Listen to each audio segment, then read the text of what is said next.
Bada bing, bada boom. Welcome to episode 107 of the Drive-In Podcast. On today's episode, we have our special top billing draft of the greatest Tom Cruise roles.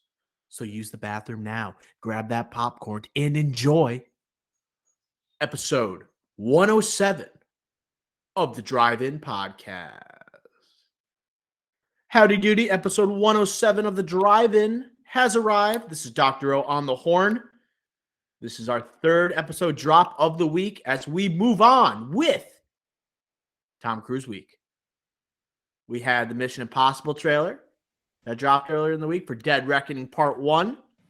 The first part of a two-part finale for his role as Ethan Hunt, a role that might be drafted today. And then we also had our throwback review of Top Gun in preparation for this week's release of Top Gun Maverick. So today we are drafting the most iconic roles for one of the most iconic movie stars that have ever lived. I'm joined as always by my co-host and best friend, Tom Cruise aficionado, Ricky Flicks. How pumped are you to be talking yet another episode regarding Tom Cruise? We're just blessed. We're blessed. Thomas Cruise Mapother, whatever you pronounce his last name, the fourth, right? The fourth, not the third, not the second, not the Try and first. pronounce that last name for us again. Mapother. Not gonna get it. Not gonna get it. Hey, listen to this. So Goes by Cruise for a reason. Goes by Cruise for a reason. Exactly. He would not be Tom Cruise if he kept that last name. We'll just get that straight away right now off the top here. But this man, do you know the day of his birthday? July 30th. No, that would be too good to be true. I would be saying that every day. That's Ricky Flick's birthday for all the audiences that don't know. That would be it. That would be. I was gonna say you and A-Rod, July 30th, and Nolan, Christopher Nolan, and also Arnold Schwarzenegger. Shout out. But yeah, no, his birthday is July 3rd. How like we were robbed. No teas and picks, but we were robbed one day. I mean, it would have taken Born on the 4th of July to a whole new level. Yeah, exactly. We're living in a lie right now. It would have been perfect. He, in fact, was not born on the 4th of July, for anyone that was wondering if that was a biopic who have not seen that movie before. But, okay, off the top again, just to say that one more time because it's fun to say. Tom Cruise, yes. If you listen to the two previous episodes this week, yes, I have an affinity towards Tom Cruise. I think he's one of, if not the greatest. I don't think he's like the greatest pure actor of all time, but he's the greatest movie star that we've ever seen. And the versatility of his acting, the way his career has gone, I think when he wants to turn it on, he's one of the best there ever has been. And he's also one of the best, if not the best, blockbuster box office superstar. Movie star that we've ever seen. He's grossed over $4 billion domestically and $10 billion worldwide, and non-superhero. Non-superhero is the key. The man is Mr. Box Office as an actor, and he's also like a mega producer as well because he produces all the Mission Impossibles and more. So I love this guy. He get 3-time Academy Award finalist, 3-time Golden Globe winner. But he gave them all back. Man of the people, gave it all back to the Hollywood Foreign Press. I love this man, and I can't wait to do this draft. This is as hyped as I am for the Leo draft. This is the second. I'll get into the previous top billing drafts that we've done for both actors and directors, because I think you could argue that the top 10 roles that we're going to pick today could go up against any of the drafts we've ever done. But I'll go over that in a second. But I like that you brought up the versatility, because if you look at Tom Cruise the past 15, 20 years, you would argue that he is not versatile whatsoever. But what we do, cinephiles like us, we dive deep into the filmography. We look at the different phases of Tom Cruise's career, and the one consistency with Tom Cruise, he puts butts in seats. He puts butts in seats dating all the way back, right? Top Gun in 1986, all the way up to 2022, 2023, and beyond. Just wait till we see this guy in space. It's going to happen, people. Get ready. A pioneer of the box office, a man of the movie theater, a god amongst men. Go. Just go. Movie theater go. Yeah, the movie theater go for sure. For sure. And Top Gun Maverick is gross. It's expecting right now, could go higher or lower, but right now, we're recording on May 25th. Right now, it's projecting to go 180 million this weekend. Woo! That would be his high. So that means, based on a normal release schedule, movie theater release schedule, that would be the highest grossing film he's ever done.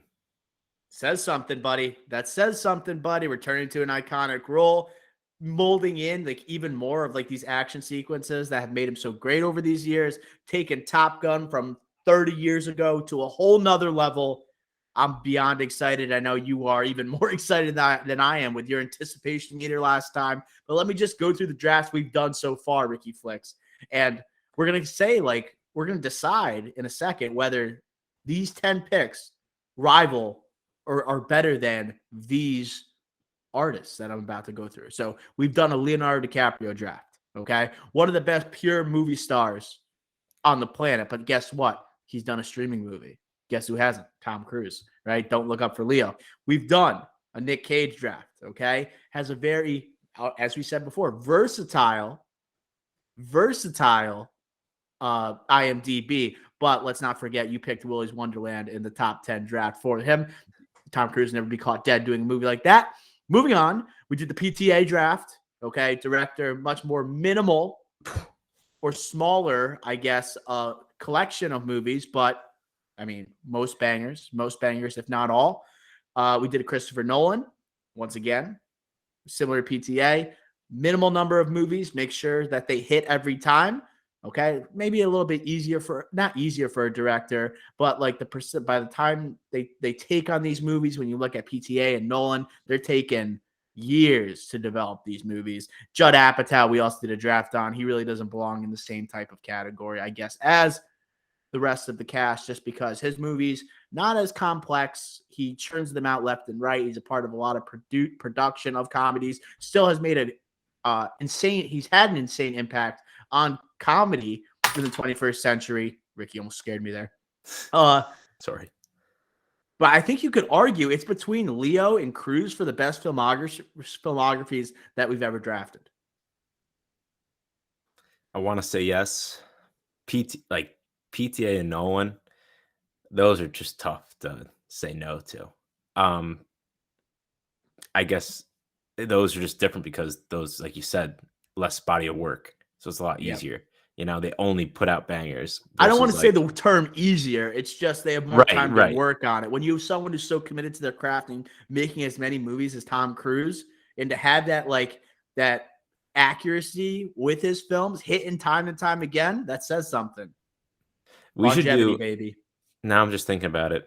I know this is off topic, but Oppenheimer next year, instead of revisiting the Nolan rankings for top billing, we should do like a top billing of the entire cast movies or like roles and like, I don't know, somehow a combined list, like a combined list. Like we for did Barbie. that before. We've done that before, haven't we? And we can't repeat. Like House of Gucci, we did that. Oh yeah, you're right. House of Gucci, that was a good draft. We took the entire cast and we said, okay, these are the best movies that they all have been a part of. We're like, boom, we go through all these. We should do that. Cast list. Like with all these casts coming up, we should just continue to do that. That's like so much fun.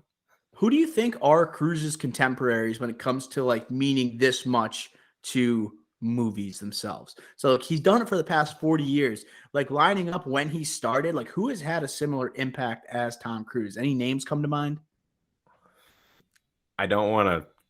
It's just funny because looking back, like now in 2022, when I'm about to say a couple names here, it's like laugh out loud. But if I were to say names, like I would go like the first name I thought of, like De Niro. Like I De Niro. I think De Niro changed the game. With obviously Scorsese helped with that, but I think Cruise changed the game in the 90s. I really do.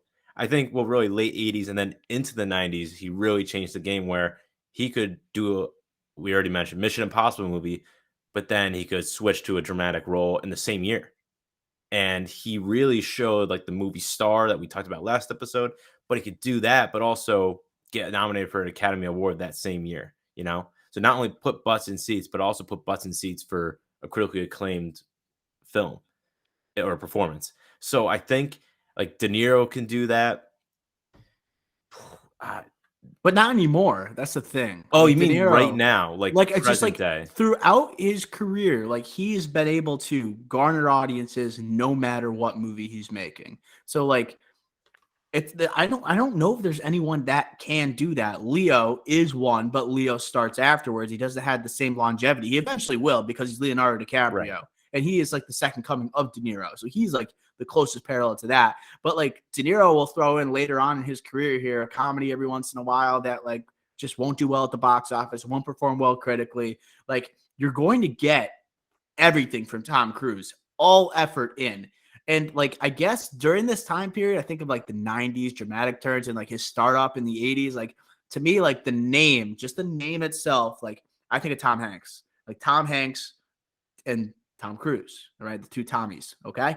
So I think like box office wise, like Tom Hanks is doing a movie. It's like, oh my God, it's like immediately people think it's going to be good, right? He doesn't have the action pedigree, but when it comes to what he means to movies, I think it's similar to Tom Cruise. But Then the thing is, sorry, I'll let you speak in one second. I just want to say to no, make go, this go, point. go. Tom Cruise will never go and sell out to a streaming service. He will never do it. He is a writer for movie theaters. He will be 80 years old and refuse to do streaming. There will be, I think he is so committed. He had made Top Gun Maverick in 2018. He has waited till 2022 to release it. He could have released this bad boy in 2020. And you better believe streaming services were breathing down his neck to release this movie. But like Tom Hanks, right, someone who started at a similar time, okay, has achieved a lot in terms of prestige acting. He makes a movie on Apple TV like twice a year. You know? So you understand what I'm kind of saying there? What he means to movies, same time period. Yeah, I completely understand what you're saying. I think you're right then, because the only other people I'm Likeable thinking movie of, star. yeah. So I think what you're trying to get at is longevity. There's no one like that, I guess, that also leads the movie. You know what I mean? Like Ford, I think is a good example where yes, he's still in huge blockbusters today, like Force Awakens, but he's not the star. He's not the one putting the butts in the seats. You can see that for every single superhero movie, like Samuel Jackson's in every single one, but he's not the one physically putting butts in seats. He's a great actor and everything, but like, you know, and then there's also like great, like influential people who are, I think, are similar to Tom Cruise. Like what I initially was getting at is like kind of revolutionized the game, like a De Okay. Niro did in the 70s. That's how kind of what I was getting at. But I guess if we're talking about box office again, then there's literally nobody, because like you could talk about, I'm just saying a non superhero, like I guess Vin Diesel, like you could say Vin Diesel. Ricky, take that. Longevity, Fast and Furious. The drive-in retracts that statement completely. Ricky, we're editing Am I that crazy here? out. But like, Yes. come on now, think about it. The biggest blockbusters, non superhero, like the Born movies, Matt Damon, Stillwater. Nobody saw that in theaters, Yeah, even though but that was a like theater Vin movie. You Diesel, know, like people don't go to see Vin Diesel. Like, you know what I mean? Like people go to I see like the know. Fast and So Furious franchise. I guess that makes my point, saying there's nobody like him. Right. That's That's the what I said. closest thing, I guess, non superhero again.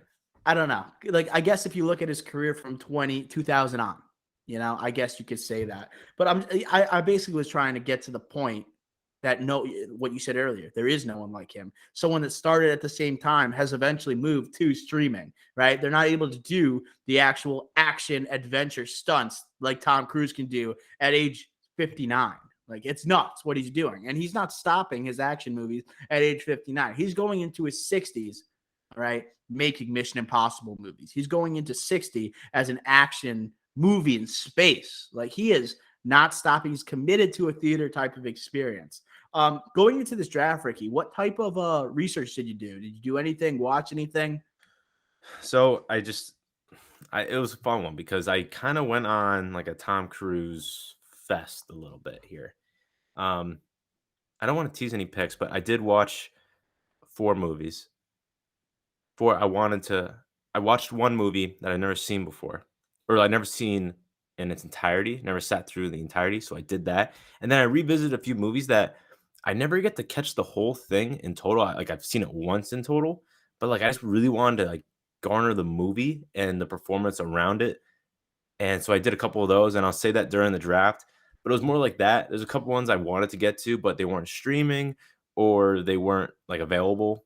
Um, or there was some where I was like, all right, they're not in my top 10 nor top 15. I'm just not going to revisit. I know I haven't seen them in a while, but I'm just not going to revisit. Maybe at a later date, but not for this draft. How about you? Yeah, so I had watched, like, I fell asleep watching a movie in the summer, but I had seen it before, like a couple years ago. I did research. I watched Collateral, and my God, I love that movie. It is insanely good. We'll get into like that. That's most likely going to be drafted today. I know I'm teasing a pick, but whatever.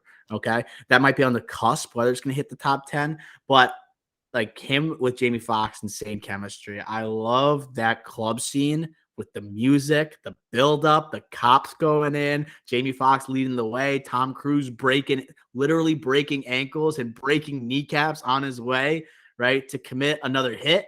So, I mean, that movie, and then like, he has some great one-liners in that movie. If that gets drafted, I'm dropping a couple, no doubt about it, buddy. So I watched that. I wanted to watch Last Samurai because I've never seen it. Really? I've never seen it, and it's kind of one that people forget about in his filmography for whatever reason. It's not part of a franchise. It took place in like the mid 2000s when you can argue he was kind of in a lull, kind of. It's like after Minority Report. It's like before War of the Worlds. It's kind of like he doesn't have it exactly going on like he did in the late 80s and mid 90s and even what he has right now.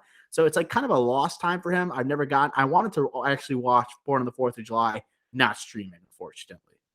So, Last Samurai, I have seen the movie. And since you haven't seen it, I'm guessing you're not going to draft it. I will not be drafting it. But I will say this about The Last Samurai. I watched that when I was a freshman in high school in a World Civ class. And that was the first time I've ever seen it. And I liked it so much then. Like the beginning was so tough, but once he gets over like not out of America and the movie gets going, it's like, oh wow, this movie's a lot of fun. This is good. Like Tom Cruise looks great. You know, I like the long hair. He's keeping the Magnolia look. Drags a little bit, I will say. The ending is like, Jesus Christ, like what the heck? Like they overdid it. Definitely politically, I guess, looking back, especially if you're um not it's a little tough politically, but if you look past that, I do like that movie. I'm not going to draft it. That's why I'm talking about it now, but I do recommend watching it. Yeah, so that's one of the few I haven't seen. I've seen Born on the 4th of July on HBO every like not the whole thing, 'cause I think it's a 3-hour movie. But it's actually not. How long is it? It's 2 hours like 20 minutes. That's pretty long. It's an Oliver Stone movie, it feels longer than it is. When I say like 3 hours, like I mean like 2.5 hours. Like I round up typically. But yeah, like usually I didn't have the patience when I was younger when that was on. But seeing Tom Cruise with like that makeup on and like him looking different than the prototypical movie star like that is Tom Cruise, most of his movies he looks like himself because he knows he's a good looking dude. He knows he's a swaggy dude. That's like a sign of a prototypical movie star. You want to be seen with your own face. That's old school. That's like Paul Newman stuff, you know? You're not willing to like sell out or just change your appearance just to achieve whatever, an award of some sort. But it seemed like that was that era where Tom Cruise was really going for it in that early 90s era. With that being said, Ricky Flex, you ready to get going? Yes, sir. Okay. I have a spinner if you want to do the spinner, or we have the coin if you want to do the coin. Do we flip a coin to see, do we do a coin or the spinner? Yes. Okay. Tails do the spinner. Okay. Heads do the coin for a reflip. Go. It's tails. All right. So spinner. Spinner. Okay. All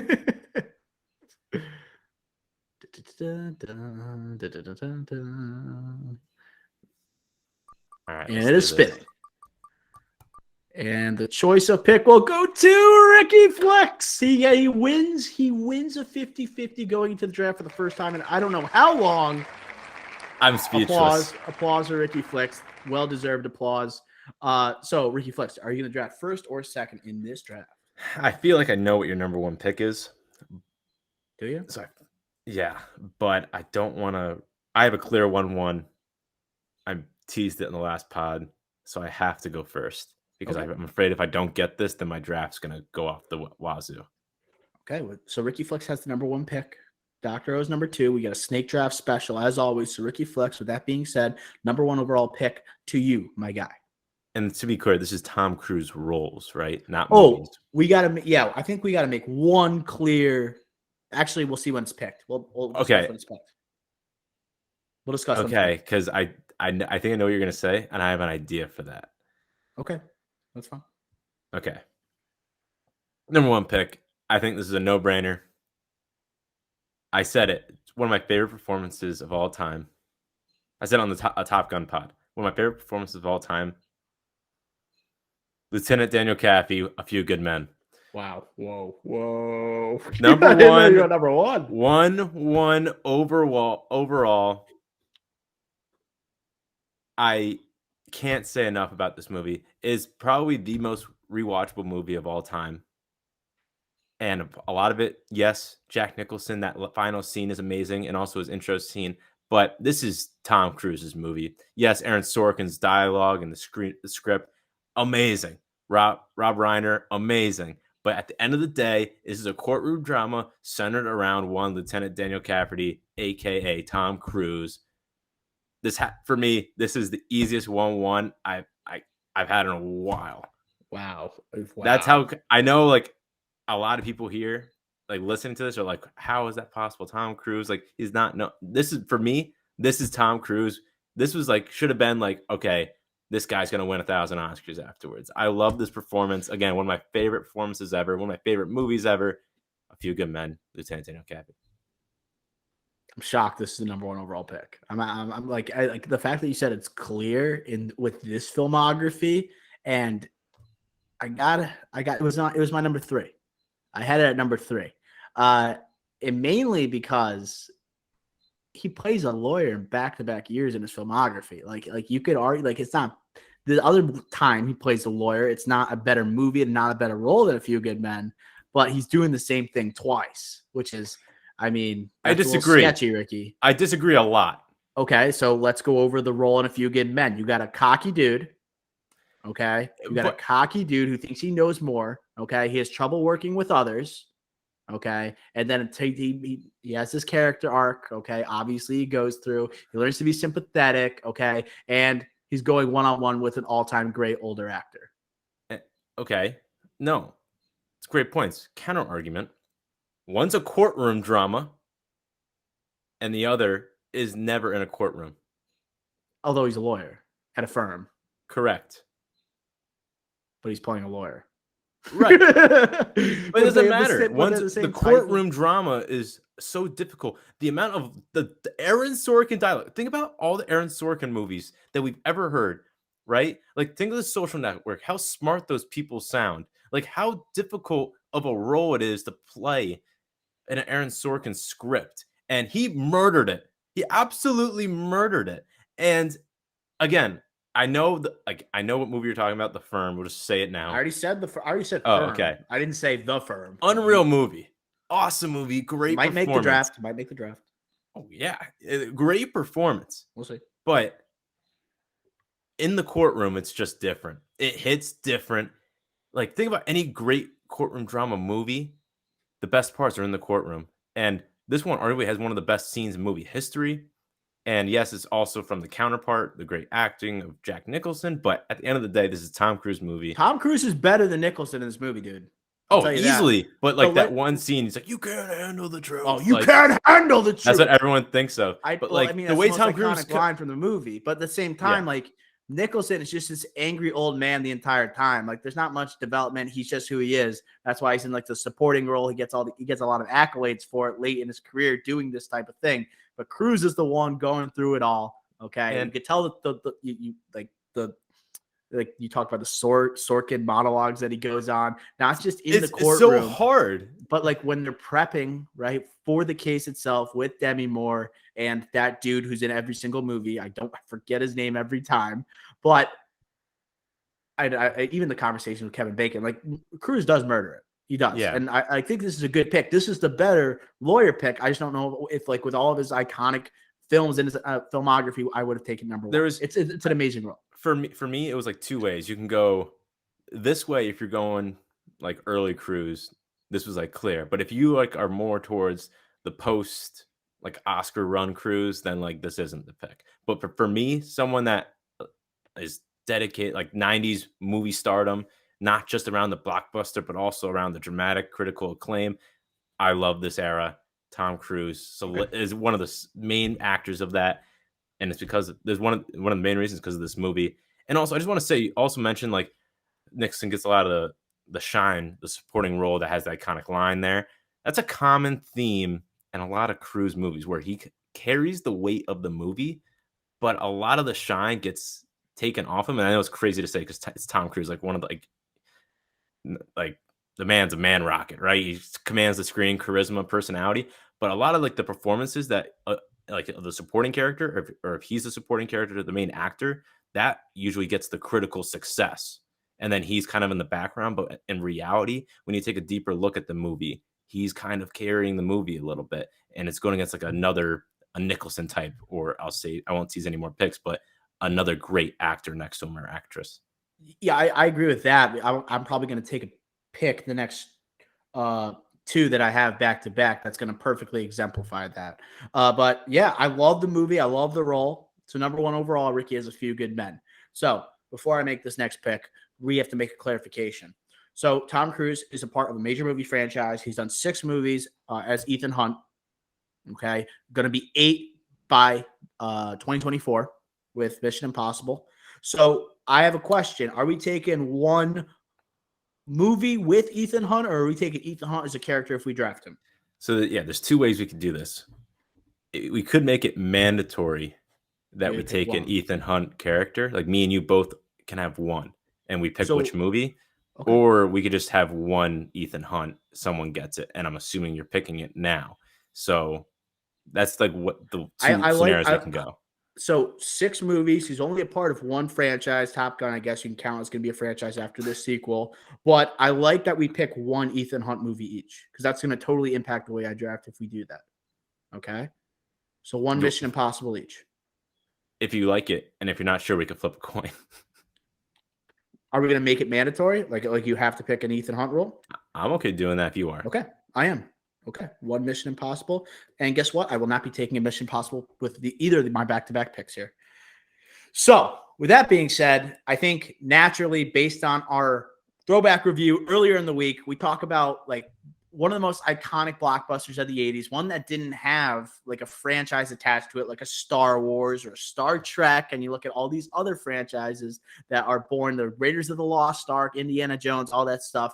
What's a blockbuster that stood alone in the 80s, not a high school like rom-com from John Hughes? We're talking Top Gun, Pete Mitchell, Maverick, spawning a sequel in 2022, 86, 96, 26 years later after the first one bursts this movie star career of Tom Cruise, the coolest, arguably the coolest guy who has ever hit the screen, right? Aviators, leather jacket, gets the girl, right? Got an ugly sidekick, okay, that helps him get all the chicks at the bar. Excellent at flying, okay? One that, I mean, the sequel has been brewing for literally, I want to say 10, 20 years for this movie. It feels late that we're getting it at this point. Tom Cruise, not a man of franchises other than Mission Impossible. I got to go Maverick as number 2 overall pick. Thoughts? I love the pick. I personally did not have it in my top 3, though. I will say I understand it to be in the top 3 because this is what solidified him as a movie star. I don't want to talk about Top Gun too much because we have a whole podcast episode right before this one. But yeah, love the pick. This is what made Tom Cruise who he is, or what allowed him to become who he is, this role. So great pick. Okay. Moving on. So thinking about what would be available, I'm just going to go with a movie I think that follows in the same vein as A Few Good Men, not the same role as a lawyer, but the fact that he is paired with an iconic actor who gets all the accolades from this movie, and Tom Cruise is underappreciated as a result. It's the only movie Tom Cruise has been associated with that has won a Best Picture Oscar. I'm going with Rain Man, okay, as the third overall pick, kicking off the second round. The fact that he didn't get nominated for a movie that won Best Picture and a guy won Best Supporting Actor, to me, is abysmal. Yeah, I believe he didn't get nominated. Am I right about that, Ricky? He did not. That's egregious. That's egregious. This is one of the few Tom Cruise roles where it has fantastic character development, where he becomes a sympathetic figure, right? We've seen him as an arrogant individual, but mostly likable. He is just beyond unlikable to start this movie, but you fall in love with him by the end of it. Great chemistry with Hoffman. I mean, he had to have insane patience to do that movie with Dustin Hoffman. If you've ever seen Rain Man, this is 88, so it's 2 years after Top Gun. This solidifies him as a legitimate actor, not just an action heartthrob. Rain Man, I think it was an important movie in his career also, like launching him into the 90s, where he does all these movies that we're going to mention and probably pick that puts him in that Oscar conversation. He wasn't just going to be, right, Maverick. He was going to be something more after Rain Man, okay? So, yeah, Levinson movie adds that legitimacy. My second pick's Rain Man. Great pick. Again, not in my top 4 Whoa. 5, but Wow. saying that, I do think he should have won an Oscar for this role. I know it's crazy to say. So Kevin Kline won for A Fish Called Wanda. Great performance, but like I think Rain Man is like just like what we were talking about with Kathy and A Few Good Men. It's another situation where he kind of carried the movie. It's just that Hoffman, the character, just like the role, like he had to just change the. You know what I'm saying? Like he, what's the word I'm looking for? Like Dustin Hoffman had to go through a serious. Yeah, he had to buy in, you know? Yeah. He had to like go all in for the role. Yeah, he had to go all in to play the autistic character of Raymond Babbitt. It's like he's gonna get the accolades. He got the Oscar. Rain Man got Best Picture, but who kept the movie humming along? Like that was Tom Cruise. He was integral to that movie. If he's not in that movie, like you can't rely on Dustin Hoffman to carry that. He needs someone to play off of. And Tom Cruise was perfect. He was perfect in that movie. Under a little subtle, but underappreciated because obviously you got a real overt or like obvious performance from Hoffman that's obviously going to garner a lot of attention. But he holds that movie together, man. It's them on the screen pretty much the entire time. And this is the next movie after a previous movie where the same not the same exact thing happened, but another person that he was alongside with got an Oscar as well. So it's like kind of a common theme here. And especially in this movie, this is one of the ones I rewatched. And rewatching this, I really noticed, obviously I was looking out for Cruise because of this draft, but like I was like kind of surprised how Dustin Hoffman, obviously a great performance. It's very, very hard. Like if that movie came out today, that would get a lot of backlash for someone trying to become, trying to depict someone that has autism, right? That would have a lot of backlash, but back in 88, did not, and very successful critically, right? Got the Oscar. But I think that Tom Cruise was just amazing in that movie. And yes, the typical a-hole brother, right? Kind of that, but that kind of like started that trend. As such a jerk. And like all these other movies he's in, he is arrogant, but not really a jerk. Like we're gonna list them and like we can like cite the examples as we go, but he's not as hateable as he is in the beginning of this movie. Like he literally kidnaps his autistic brother for money. Yes, for money. And then like getting to the point like at the end where he like legitimately cares about him, the audience like cares about the relationship, and you do a full 180 on Cruise's character. And I think that's a lot. It has a lot to do with his performance, 100%. Yeah, it's just again, last thing, just based off of who was nominated for an Oscar, a lot of it was like Kevin Kline, like Fish Called Wanda, Martin Landau, Dean Stockwell, Alec Guinness, right? A lot of these guys that are in the back half of their career. Oh, geez. Right. So it's just like tough with the Academy trying to give one of the awards to someone like an honorary award, right? Not necessarily who was the best, but it's like River Phoenix got nominated and not Tom Cruise. It's like, what are we doing? Because like Cruise had built some legitimacy up to this point. He just worked with Scorsese 2 years earlier, Color of Money with Newman, who once again, him being paired with a legend, right? So I know, sorry, I brought it up, whatever. No, yeah. We're just throwing it out. Might as well So that's my second pick. My second overall, my second pick, second round. Rain Man, Ricky Flex. Who is your second round pick? I'm taking Jerry Maguire. Oscar nom here. The first one off the board that he gets an Oscar nom that we picked here. So this is my number 2 overall because I think this is the one of, if not the best overall performance he has in a movie, as in acting. Unbelievable. Similar to like what we just said, like what I was also alluding to, like he's an a-hole at the start, at the end, you complete me. Like it all comes around, right? And I think another thing in these movies that we didn't talk about off the top, but like Tom Cruise did not grow up with a great upbringing, right? He wasn't like the wealthiest guy. Like his parents weren't very wealthy. He had sisters, but like he would always constantly like he in all these interviews, he'd always say that his dad was like a bully, like a jerk, like he would like hit him, things like that. And you could always feel that in his movies, whether it's Rain Man, what we just talked about, Top Gun, like fighting against air up in the sky.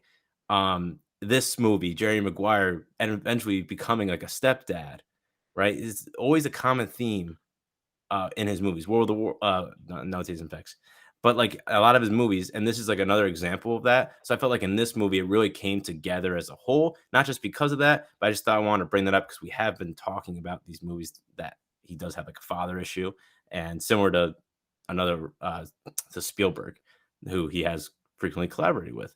So I just want to mention that as well. But I'm gonna pick Jerry Maguire. Yeah, I like it just because it's pretty much the role that rolls off your tongue after like Top Gun. You think of Jerry Maguire, him and Cameron Crowe. Like Cameron Crowe, like I don't know, it just was a good fit with Tom Cruise. Tom Cruise is such a good-looking guy. Cameron Crowe has a lot of like positivity in his movies, at least it appears so. Um, he very awesome match with in chemistry with Renee Zellweger and also obviously Cuba Gooding Jr., who once again someone alongside him gets nominated for an Oscar. Even though Cruz also got nominated for an Oscar, and I should say Cuba Gooding Jr. did win, right? He really did show the money there. But also his chemistry with Jonathan Lipnicki. I mean that's awesome to see. Okay, one of the cutest like child stars of all time. But yeah, I like he works well with others in that movie. It's just like it's a rewatchable movie more so than a lot of his stuff. Even though he's a movie star, like the movie star of all movie stars, his stuff people return to all the time. But Jerry Maguire, I feel like I could see that on cable, put it on, and just not put it down. It has that type of feel to it. No matter what mood you're in, you can watch Jerry Maguire. Yeah, very very rewatchable, good cable like TNT movie. 100%. And it's like you got that rom-com aspect, but also it's diving into right the dramatization, like Tom Cruise diving into a role, but then Sports. also the sports movie aspect. It has all those things put together, right? Great movie, great rewatchable movie. Okay. All right, and then my third pick here. You know the human head weighs 10 pounds, Ricky? Okay. Third round. Go ahead. Don't take this from this me. is I'll murder this you. is what I thought you were gonna go with. Don't touch it. Number 1, but it's still on the board. I feel like I have to take it now, and I'm taking Frank T.J. Mackey. Magnolia. I think that this actually is 3 hours long. Paul Thomas Anderson. I think everyone thought, yep, this is the time for Cruise. This is when he's getting his Oscar. This flamboyant role. He's on stage yelling and screaming. Then he shows the emotion with his father at the end. It's like, this is the one. That's his Oscar moment. Like he had many of them in this film. But like especially at the end. And what do they do? The Academy give it to the older guy, Michael Caine, Cider House Rules. Not his first Oscar though, his second win. So it's very odd. This movie's awesome, but it's 3 hours long. So what do? You just go on YouTube, you type in Frank T.J. Mackey highlights, and you watch those. You watch Tom Cruise in his element here, his last real chance for an Oscar. Love this movie, love his performance. I love where I got it at my third pick. That's what I'm going to go with.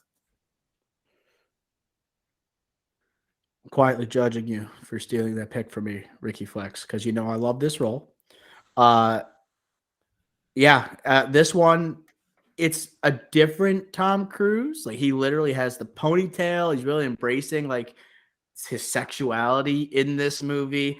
He's absolutely going for it, almost like more so than any other role he's ever had. When you think of the early 90s, I think of other like things he's done to like really jump into roles. I think I teased it earlier, but this one has some depth. He is not the leading guy in the movie. It's like, okay, he has a little more room to like shine on the screen where it's like, okay, steal the movie here, steal the movie again. You know, that's him in Magnolia. Just by the way he looks, the leather that he's wearing, the enthusiasm he brings, the intensity he brings, whether he's screaming to an audience or judging people in front of him during interviews, or also crying in front of his father that he has separated with after an extended amount of time.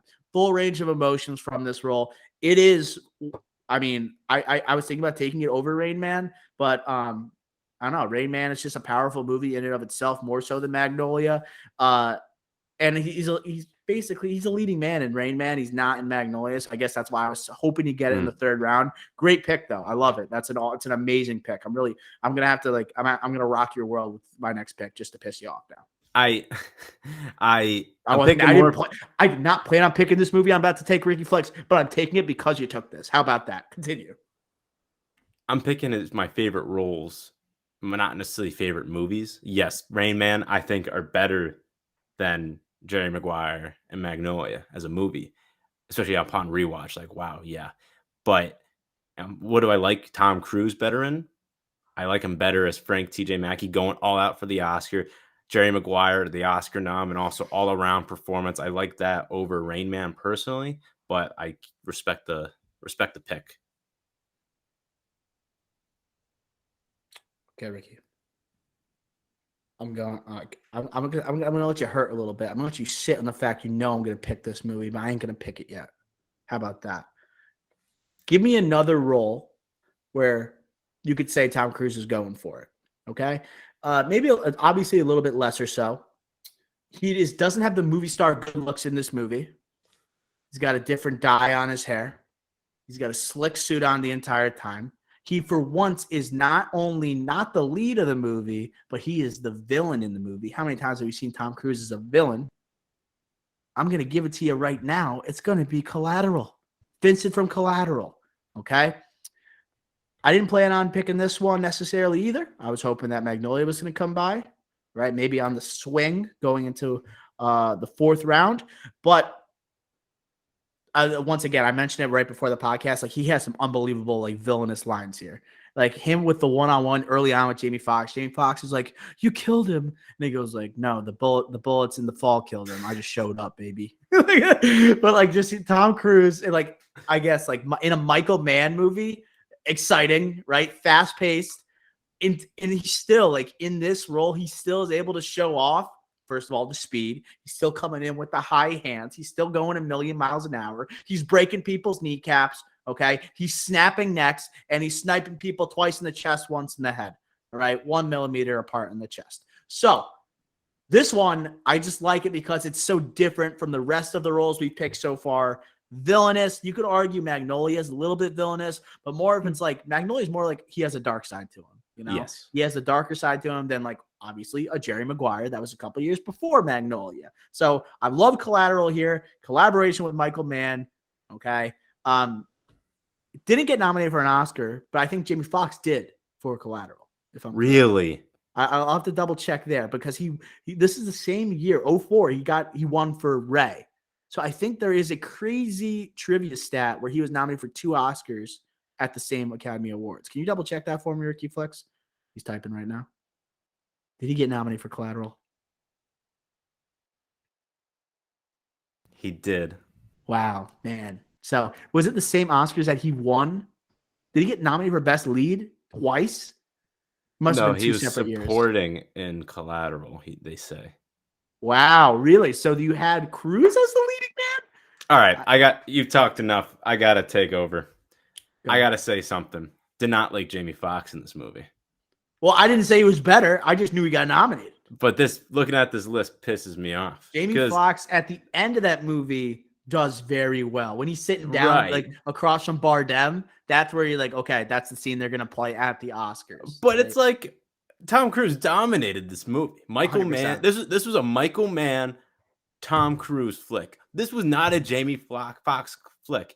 And you're telling me this man who's already gonna win an Oscar that year, Weak a nomination here. Weak. he's already going to get a nomination at the minimum, yet like guaranteed win for lead actor. The Academy goes, oh, let's also put him in for supporting. You got to Let's put make Tom this an supporting. all-time Oscar moment where he's nominated for 2 roles in the same year. When Tom Cruise is known for doing 2 huge movies in the same year all the time. Let's do this when it's not even, again, Jamie Foxx to get nominated for this. We're Especially flashing over back Tom to Cruise. 04 for this. We're flashing back to 04 for this, baby. Jamie It's Foxx. crazy. This is actually so disrespectful for a guy. You want to give Jamie Foxx like basically increasing his odds at getting an Oscar with 2 nominations, and then you're also not giving Tom Cruise, a seasoned veteran, one of the greatest movie stars on the planet, an opportunity for his first Oscar. That is disrespectful. They put him as the lead. That's obviously what they did. Disgusting. He's clearly the villain here, and it goes through Jamie Foxx, this movie. The movie, like, it's similar to like a Lakeith Stanfield getting nominated for supporting when he's clearly the lead. It's that similar type of thing. I am in complete shock. Like, also, best actor this year, like Jamie Foxx won for Ray, but Leo for The Aviator, Clint Eastwood, $1 Million Baby, Don Cheadle, Hotel Rwanda, Johnny Depp, Finding Neverland. Stacked. So the Academy definitely looked at that saying, oh, we can't put Collateral, Jamie Foxx, and best actor, so a lead actor, so let's just make it supporting actor and let's put Tom. Like, that is so disrespectful because because like looking at that tells me they knowingly said, you know what, we want to get Jamie Foxx a nomination for this role because he did so well, but how are we going to fit him in if we can't fit him into that top 5? Oh, let's put him in supporting. And they're just discounting the fact that Tom Cruise is better in that movie. It's asinine. You love that word. You've been using it a lot recently. You've been watching a lot of First Take. Stephen A has been in one. But I agree. It's like Tom Cruise is better in this movie. He was insane. Like he stole every scene, right? Jamie Foxx, the scenes that he like killed it were the ones that Tom Cruise was not featured in, if you noticed. Right. I like their dynamic. In this movie, the dynamic is really cool though. It's like Jamie Foxx, this is clean cut dude. He likes everything so clean, but when Cruise enters his life, everything goes to crap. And like they literally show that. And then also it's like the movie overall. It's like he crashes and he dirts up the taxi, how he's invading his life and just making a mess out of everything that was so clean. But then it's also Jamie Foxx learning to live in the mess, learning to get dirty. Okay. Right. In order to get what he wants. Taking the risk, for his business and everything, yada, yada, yada. I don't care. This is a Michael Mann movie with a great performance by Tom Cruise. Yes. No, I agree. So, yep. Collateral, end of the 3rd round, going into the 4th. I'm going to steal Risky Business from you because you took my Magnolia. You think, honestly, think of most famous Tom Cruise scenes ever. You think Show Me the Money, probably. You probably think of Magnolia. You probably him in front of him giving the sex seminar.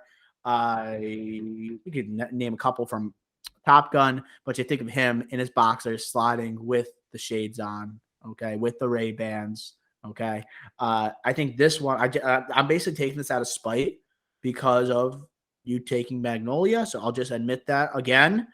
A teen comedy that like I think gets flown under the radar based on other teen comedies that come out a little later in the decade. I think Risky Business is 83, I believe. And you have the John Hughes like era hitting like 84 through 86, really setting in there. So it feels like it's almost like a forgotten one, but it is like a mature teen comedy too. Like it's got some mature themes 100% in that film. 100, yeah, that's my pick. I'm gonna go Risky Business. Iconic movie. Because of Cruise. Like I like your little breakdown there. It's like the pre-Brat Pack, pre-Ferris Bueller, John Hughes era. I like that. I will also say, just all-time movie poster. If you don't know it, look it up. I actually bought it for college. Yes, I did that. All-time poster. Loved it. This movie's awesome. Yeah, you did steal it from me. This is gonna be my next pick. This is what like Tom Cruise, Top Gun solidified him as a movie star and really like became an A-lister. This was like him coming onto the scene. Yeah. And I'm going to tease another pick, but I know no one's going to pick it. Like The Outsiders was the same year, I believe, 83. and like he had a very small role in that, but that was such a big cast. He's like the right? ninth lead in that movie, Yeah, but he's the and most he's the successful biggest. guy. Yeah. Yeah. So it's like that, and then you have this come out later in the year. It's like, oh crap. It's like oh crap, we effed up on this, right? Like we should have had him as what do you call it, as the lead, right? So Francis Ford Coppola, what were we doing? But great pick. Ralph Macchio instead. All right. So let's go to your 4th round pick, Ricky Flex. So you need, if you want to take a Mission Impossible Ethan Hunt, you got to name whatever movie you're going to take with it, or you pick, you got to do one of those and then another Tom Cruise role. So I'm going to do my Ethan Hunt pick right now. I want this before my next pick because, to be honest, Ethan Hunt is my like top 2 like roles for Tom Cruise. And I'm going to go with just the biggest one and my favorite, and that's Fallout. Okay. That's my favorite. I don't want to tease anything else, but I'll just like speak on it. Fallout is what, like, I know this whole new trilogy, the new trilogy for Mission Impossible is huge, right? But Fallout was like, holy crap, the third in the trilogy, stunts, everything. That's where like the climax hit, right? But then we see Dead Reckoning trailer earlier this week. It's like, crap, are we going bigger than this? And you thought I wouldn't, right? I remember we saw this. We were like front row on my birthday, front row with our dad watching this movie. We were just in awe, even though we had the worst seats. We were just like, holy crap, this movie's incredible. And I will say, out of the Mission Impossibles, although this isn't like his best performance acting wise, I think I'd rather have this one to pick out of my Ethan Hunts because this is his action franchise. This is him showing Tom Cruise in the 21st century the most. And I want that on my board, diversify my board a little bit because I'm a little too deep into the critical success, the acting, the drama, the character studies. So I'm going to go Fallout Ethan Hunt for my pick. So this is, you're right. This is the best movie to showcase who he's been for the past 15 years, right? This newer generation, what they know Tom Cruise to be. The crazy stunts, the breaking of the leg while sprinting, the helicopter chases, okay, the jumping off buildings. This is like Tom Cruise. That is Tom Cruise that we know, like the action star. But in terms of like Mission Impossible acting, this wouldn't have been my first pick. And obviously, I think you made that perfectly clear. This is, I think the Mission Impossibles have become, just as we said when we talked about Dead Reckoning, it's just finding ways to appall audiences. Not appall, but like to wow them, to like take their breath away with stunts. McQuarrie, I think, understands, and I think he's on the same wavelength as Tom Cruise. Like they both understand they're just going to push what a human can actually accomplish on a screen. And that's what's going to like impress audiences. Because if you look at the dialogue, like you can't remember one piece of dialogue from Tom Cruise in that movie. Like name a line from Fallout. It's impossible. Like it's just like whatever. You think of the theme song, like it's like, whatever. You think of him jumping and doing actual stunts. But that's what makes like Mission Impossible like so special, and it's aged like a fine wine, like we said last time. But I like to pick Fallout. Definitely, it's hard to pick between Ghost Protocol into Rogue Nation, and you look at like Fallout afterwards. You look at those 3 movies, latter half of his time as Ethan Hunt. It's clearly Fallout. To me, there's only 2 choices for Mission Impossible here to make the top 10. Completely agree. And then my 5th pick, I think this is the hardest pick of the draft here. Because obviously you only have 1 pick left, and that will be an Ethan Hunt pick. Pressure's on. I think this is where there's my 8 through double lawyer 13, my 8 through 12 on my board are just all interchangeable. In my opinion. Going double lawyer? I'm not going to go double lawyer. I just talked about diversity in my board. Wow. Picking double lawyer, I can't do that. So Mitch McDeere will not be in our top 10. I honestly would have picked The Firm if you didn't take Magnolia, but I had to take Risky Business. I like him, and I like him as McDeere better than Risky Business, bro. I would have taken it. I would have taken The Firm over Risky Business. I love that movie so much more, but I can't. I had to spite you. That's interesting because like The Firm, like I think as acting, like he was great in that. He was so good in The Firm. I'd be willing Ricky, if you want to take The Firm right now, I'm willing to trade Risky Business for The Firm. Okay, so you want The Firm? Yes, I'll do that trade. I did say that. The first trade in the drive-in podcast history. Are we doing this?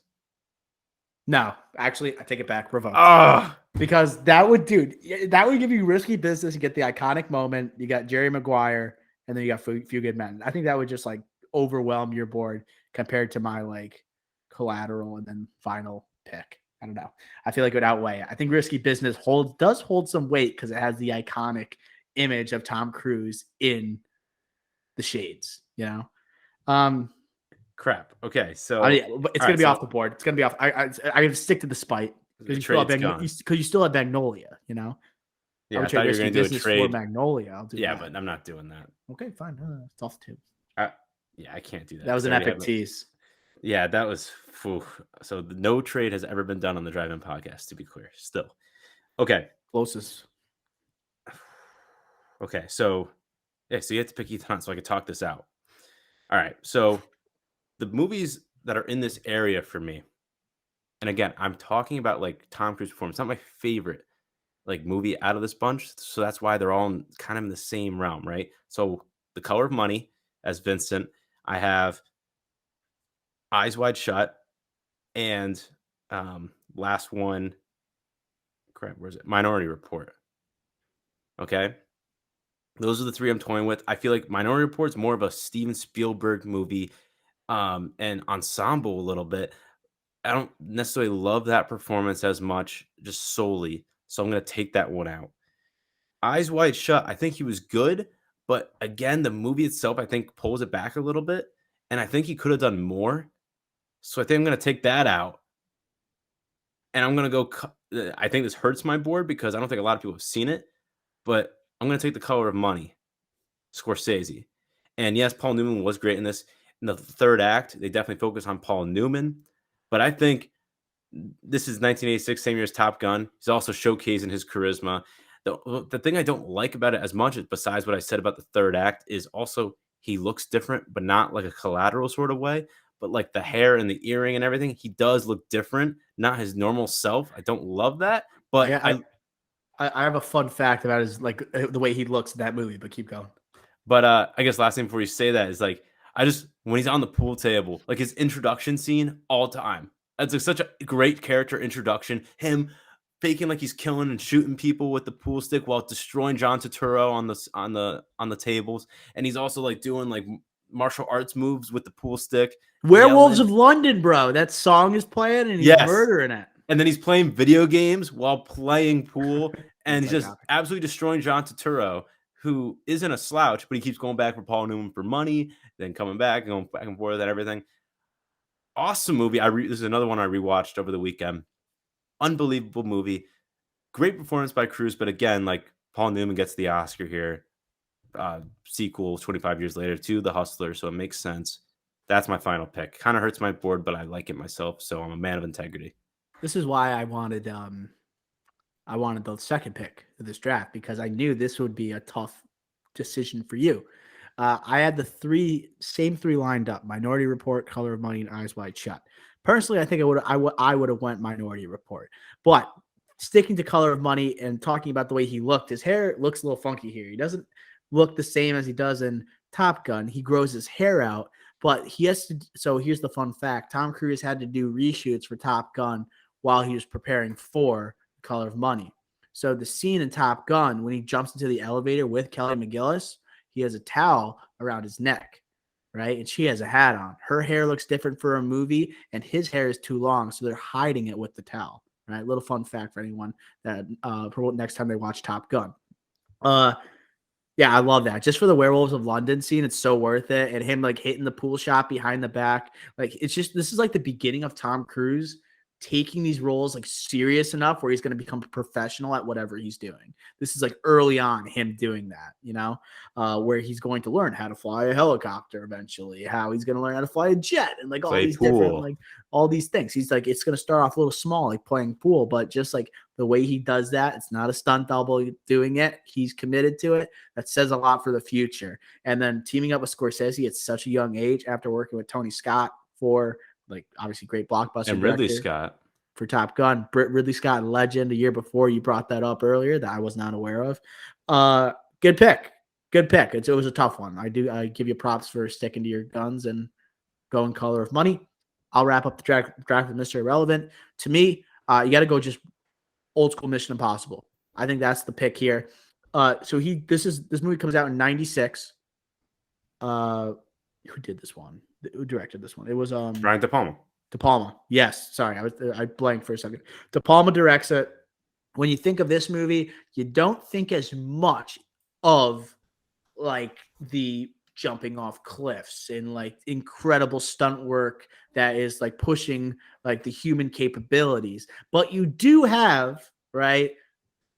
You got like him above the floor, right? The sensors around him. You got incredible body control in that scene.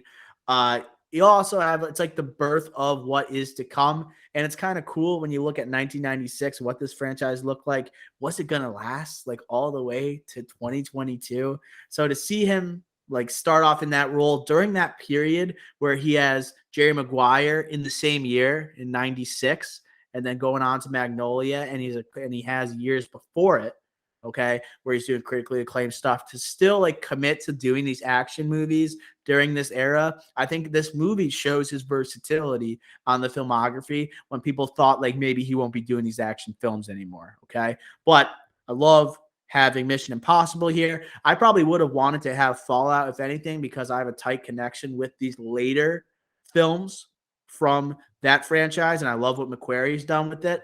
And seems like him and Cruise have a great relationship. So yeah, that's going to be Mr. Irrelevant. I'm going to run through the draft, okay? Ricky Flix's picks and my picks, and then we'll drop in some honorable mentions that we haven't discussed already. Insane draft today. So Ricky Flix has A Few Good Men. He has Jerry Maguire. He has Magnolia, Mission Impossible Fallout, and then Scorsese's The Color of Money. Dr. O has Pete Mitchell, okay, Maverick from Top Gun. He's got Rain Man. I said he, as in third person. Rain Man, Collateral, Risky Business, and then Mission Impossible. Okay, Ricky Flex, how do you think you did with this draft? Besides my last pick, I love my board. If I got Risky Business, I would have the complete board. So you're right. I could have, to make it look better, picked something else, but I just stuck to my guns, took my more favorite, or my preference for Tom Cruise performance in the last pick. So I love it. This is a fun draft. Tom Cruise is the GOAT. Tom Cruise is the GOAT. I like my board is pretty consistent, which I like. I like the variety. I got the young role with Risky Business. I got like the blockbuster with Pete Mitchell. I got Rain Man, the Oscar winner, Collateral, the villain, and then like the first like stemming off the franchise. So honorable mentions, Ricky Flex. You already brought up Eyes Wide Shut. I had that as well. I do enjoy that movie. Oh, I don't even know if I say I enjoy it. Yeah, I don't know. Do we enjoy it? I think I've only seen it once all the way through. I'm afraid to return to it, to be honest. I know it's a good movie. Kubrick's final film. It has that shadowing it though. The Kubrick shadow over it, which hurts it in my opinion. And the editing, and that's and it didn't get edited at the end properly. There's different endings, similar like the Blade Runner, like the which cut is it, right? The Kubrick, there was never like a Kubrick cut, and he always like has final say and everything. Mm-hmm. That's like a big thing with him. But so it's also like Eyes Wide Shut is like an unsure Tom Cruise. Like it's not one that is sure of himself, like so many and cocky and arrogant like his other roles. That's why I was tempted to pick it. He doesn't have confidence in himself, in the fact that he doesn't trust his wife. Okay.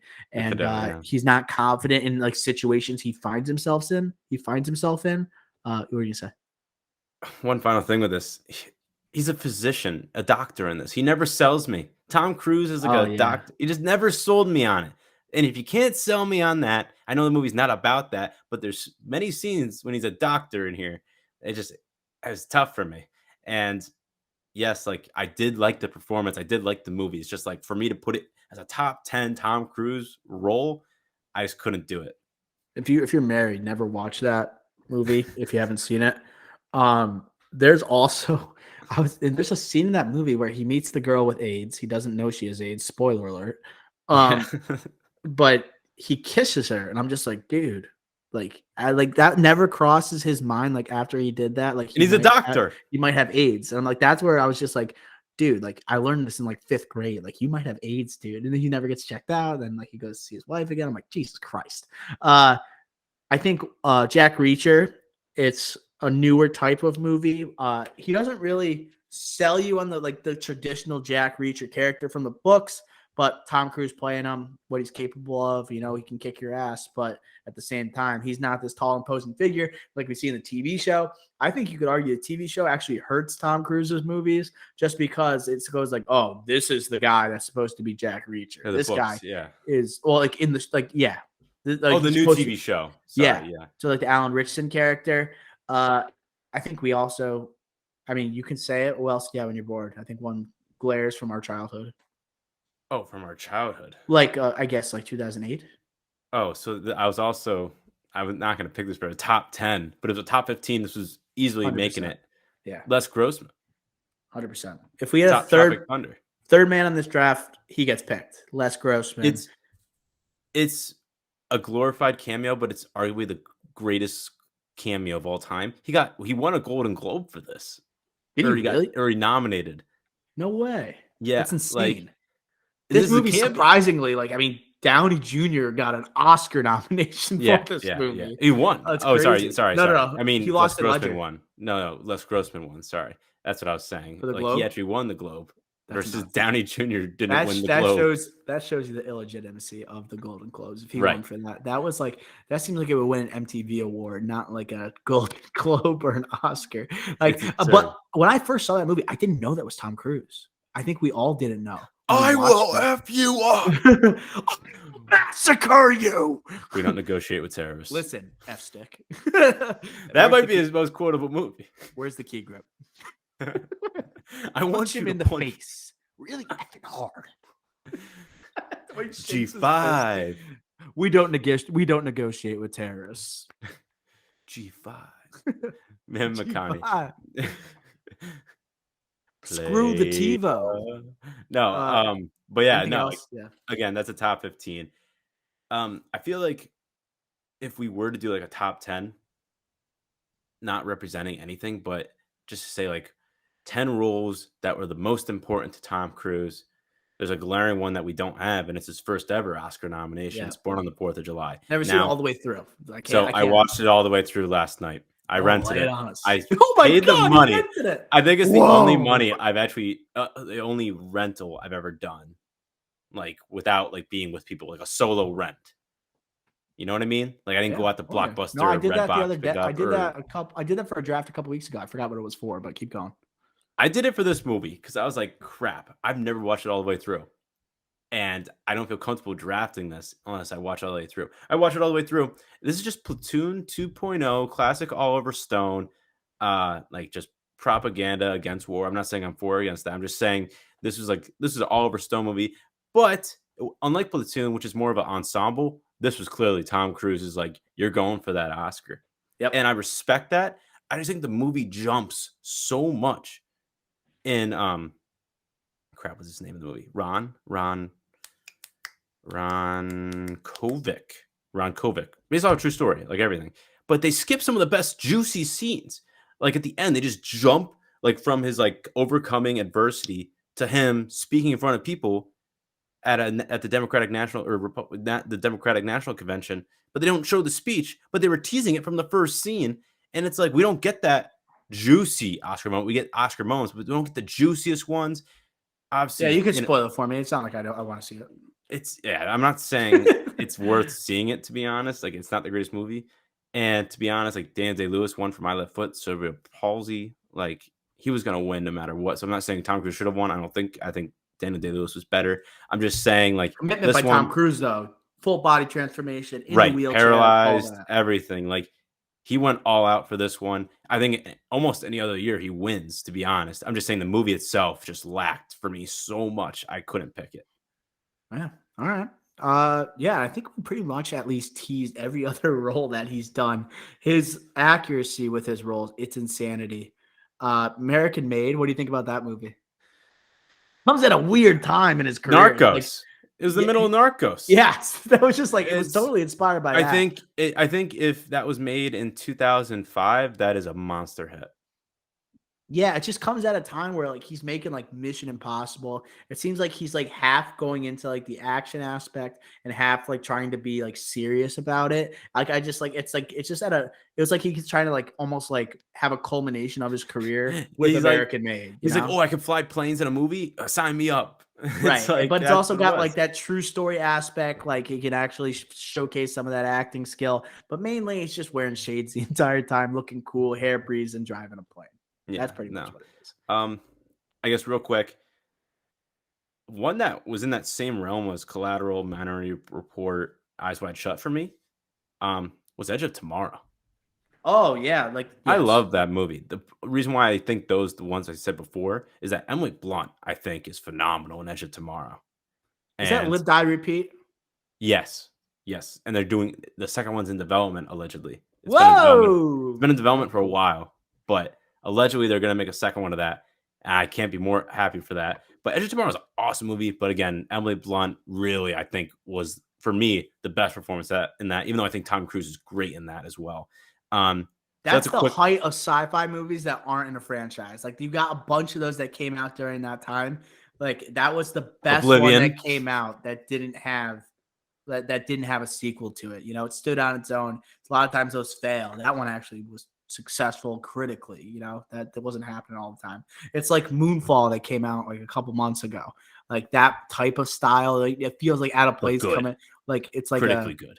It's like a movie coming out a Roland Emmerich movie coming out in 2022, but like it's not even like a 97. You know what I'm talking about? It's like in that like 2010 range. This is going to be a hot take and I don't at all say that it's close to this movie that I'm about to compare it to, but like Mad Max Fury Road just came out of nowhere, right? I know it's a franchise, but like it came out of nowhere. Like the previous movie was like, I don't know how far back it was.